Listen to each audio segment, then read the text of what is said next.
আসসালামু আলাইকুম everyone, welcome back to my channel. আশা করছি আপনারা সবাই অনেক বেশি ভালো আছেন। আমি আলহামদুলিল্লাহ ভালো আছি। তো এটা ছিল ঈদের পরের আরও একটা ব্লগ। আজকে আসলে বড় আপা আমাদের সবাইকে বিকেলে দাওয়াত দিয়েছিল। যদিও আমাদের সবাইকে ওখানে যেতে যেতে প্রায় সন্ধ্যাই হয়ে যায়। জাস্ট সন্ধ্যার কিছুক্ষণ আগে আমরা ওখানে গিয়ে পৌঁছাই। আর আমাদের আজকে দাওয়াতটা ছিল হচ্ছে গিয়ে মিরপুরে। তো যাই হোক, এখন আমরা বাসা থেকে রেডি হয়ে বেরো হয়ে গিয়েছি। আর আজকের ওয়েদারটা চমৎকার ছিল। খুবই সুন্দর একটা মিষ্টি বাতাস হচ্ছিল। আর বাইক জার্নিটা আজকে অনেক বেশি ভালো লাগতেছিল সেজন্য। তো কথা বলতে বলতে আমরা চলে এসেছি আমাদের গন্তব্যে।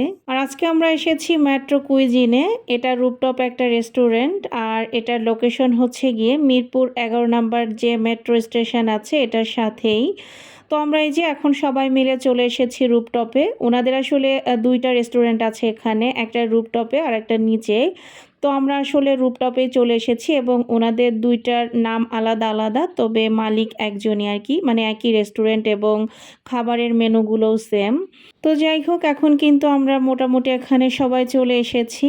তো আমরা তো এসেছিলামই, আরও এসেছিল আমার মেজো খালা, আরও খালাতো বোন, তার ছোট্ট বেবি ফাইজা। আর এদিকে এসেছিল আমার মামাতো ভাই, আরও আমার দুইটা মামা এসেছিল। আর আজকের ট্রিটটা যেহেতু আপার পক্ষ থেকেই ছিল, তো আপা তো না আসলেই নয়, তো আপাও এসেছিল। তো সবাই মিলে খুব সুন্দর একটা আনন্দ ঘন মুহূর্ত এখানে আমাদের আজকে কেটেছিল।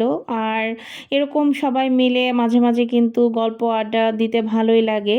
আর আমি আর জারিফের বাবা আমরা দুজনই এমনিতেই খুব আড্ডা প্রিয় মানুষ এবং আমাদের পরিবারের সবাই এরকমই আমাদের মতোই। ঘোরাঘুরি করতে, আড্ডা দিতে সবাই অনেক বেশি পছন্দ করে। এদিকে আমার ছেলেটাও আমাদের মতোই হয়েছে মাশাআল্লাহ। তবে এখানে যে ওনাদের আরও একটা রেস্টুরেন্ট নিচে আছে, তো ওই রেস্টুরেন্টের পরিবেশের থেকে আমার কাছে রুপটপটাই বেশি ভালো লেগেছে। আর আসলে সত্যি কথা বলতে যে কোনো রুপটপ রেস্টুরেন্ট আমার কাছে অনেক বেশি ভালো লাগে। আর এখানে তোশিবা এবং ফাইজা এবং ওর নানু তিনজনের একটু ছবি তুলে নিচ্ছিলাম। তিনজনকেই মাশাআল্লাহ খুব ভালো লাগতেছিল। আর এখানে আমরা সবাই মিলে ফ্রেমবন্দি হওয়ার চেষ্টা করতেছিলাম। আর এই কাজটা জারিফের বাবাই করেছিল। আর এদিকে ওনাদের অর্ডারটা দিতে বেশ সময় লাগবে। তো ওনাদের এখানে আসলে চায়ের কোনো ব্যবস্থাও ছিল না। তো পরে আমরা আসলে সবাই মিলে নিচে চলে গিয়েছিলাম চা খাওয়ার জন্য, কারণ এখানে আমি ছাড়া সবাই মোটামুটি চা খোর। তো তাদের চা না খেলে হয়ই না। তো আমরা চলে এসেছি রেস্টুরেন্টের নিচেই একটা টঙের দোকানে। তো এখান থেকে আমরা সবাই মিলে যার যার পছন্দ অনুযায়ী চা খেয়ে নিচ্ছিলাম। যদিও আমি চা খুব একটা পছন্দ করি না, তবে সবাই মিলে একসাথে থাকলে তখন চা খেতে বেশ ভালোই লাগে। তো যাই হোক, এখানকার এই দোকানের চাটা অনেক মজা ছিল। আর এদিকে আমরা কি পরিমাণে আনন্দ মজা করতেছিলাম সেটা তো আপনারা ভিডিওতে দেখতেই পাচ্ছেন। তো আমরা এখন চলে এসেছি আবারও উপরে, আর আমাদের খাবারগুলোও চলে এসেছে। তবে একটা প্ল্যাটারের নামও আমার এই মুহূর্তে মনে নেই। তবে মাঝখানের এই প্ল্যাটারটা মেবি থাই একটা প্ল্যাটার ছিল। আর ওনাদের প্রত্যেকটা খাবারই অনেক অনেক মজা ছিল।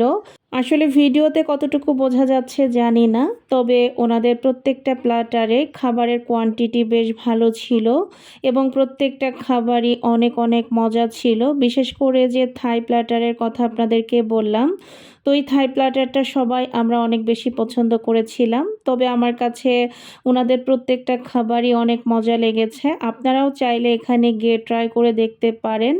আবার কেউ ভাইবেন না যে এটা প্রমোশনাল কোনো ভিডিও, কারণ ভাই আমার পেজ এখনও এত বড় হয় নাই যে আমি প্রমোশনাল ভিডিও করব।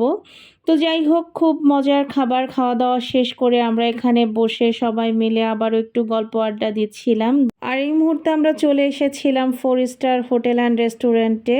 ওনাদের চাটা অনেক মজা। তো আমরা মূলত এখানে চলে এসেছিলাম সবাই মিলে আবারও চা খাওয়ার জন্য, এবং এই চা খাওয়ার ট্রিটটা আমাদেরকে তোশিবা দিয়েছিল। আর আমরা আসলে সবাই মিলে যখন এক জায়গায় হই আমাদের গল্পের কোনো শেষ থাকে না এবং গল্পও ফুরাতে চায় না। যতক্ষণ থাকি আমরা ততক্ষণই গল্প করতে থাকি। তো এখানে চায়ের সাথে আবার নান রুটি নিয়েছিল। যদিও আমি রুটি খাইনি, আমি এমনি চা খেয়েছিলাম। সবাই আসলে রুটি খায়নি, কেউ খেয়েছিল, কেউ এমনি চা খেয়েছিল। তো যাই হোক, এখন হচ্ছে গিয়ে বিদায়ের পালা। বাসার দিকে চলে যাচ্ছিলাম। আর সত্যি কথা বলতে আউটস্ট্যান্ডিং একটা সন্ধ্যা কেটেছে আজকে, এবং আপাকে অনেক ধন্যবাদ এত সুন্দর একটা ট্রিট দেওয়ার জন্য। তো আজকের ভিডিওটা আপনাদের কাছে কেমন লেগেছে অবশ্যই জানাতে ভুলবেন না। আবার দেখা হবে নেক্সট ব্লগে। ততক্ষণ পর্যন্ত আল্লাহ হাফেজ।